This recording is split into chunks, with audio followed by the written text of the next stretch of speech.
कलयुग के बाद कौन सा युग आएगा? कलयुग के बाद ऋषि मुनि फिर धरती पर अवतरित होंगे, लेकिन कलयुग की प्रधानता के सवाल पर शुरू से ही विचार किया जाना चाहिए। भगवद गीता का दावा है कि परिवर्तन सृष्टि का एक अंतर्निहित नियम है और वर्तमान युग सभी युगों के 22वें चक्र का प्रतिनिधित्व करता है।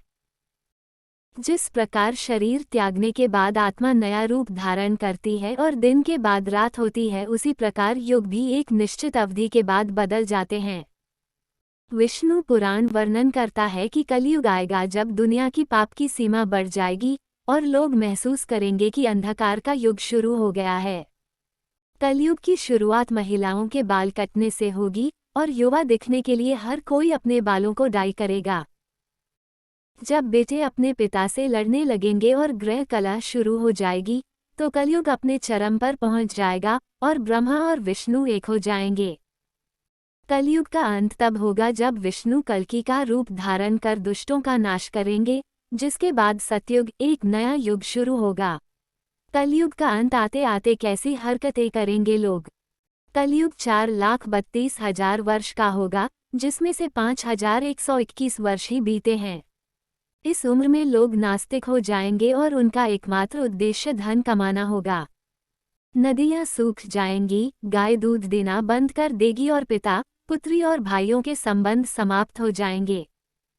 कलयुग का अंत महान युद्धों, बाढ़ों, अकालों और बीमारियों का गवाह बनेगा, जो मानव जीवन को 12 वर्ष तक कम कर देंगे।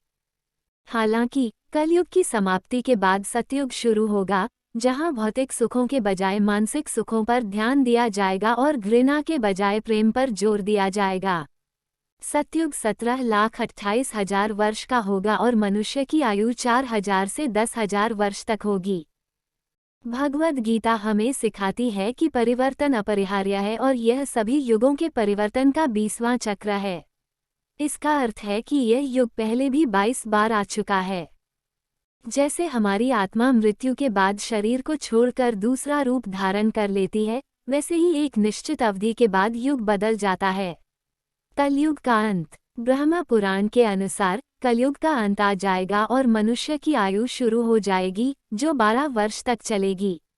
नदियां सूखने लगेंगी। पूजा कहने से मनुष्य धन के पीछे ही भागने लगेगा। लड़कियां असुरक्षित होंगी। पिता, पुत्री और भाई का कोई संबंध नहीं होगा। भाई अपने ही भाई के खून के प्यासे होंगे। जिनके पास पैसा है वही इस युग के अंत तक शासन करेंगे।